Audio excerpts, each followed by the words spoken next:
All right, so I got this Moan garbage disposal here.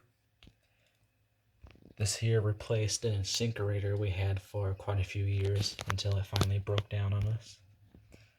Oh, well, there it is.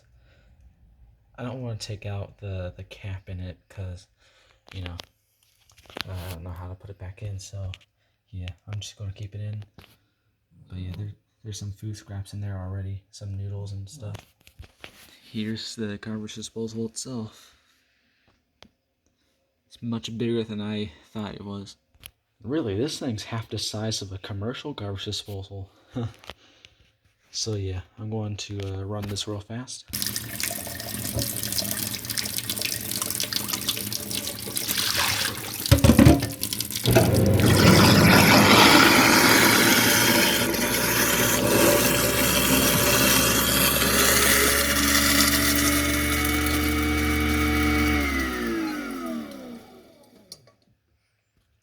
So yeah, there it is.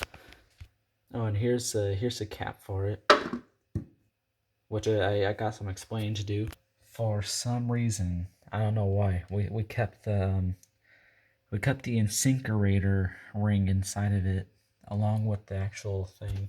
We also kept the incinerator drain stopper and stuff. We do have the Moan drain stopper, but I don't know where it is. So we use the incinerator one. So yeah, there's that. Weird but cool.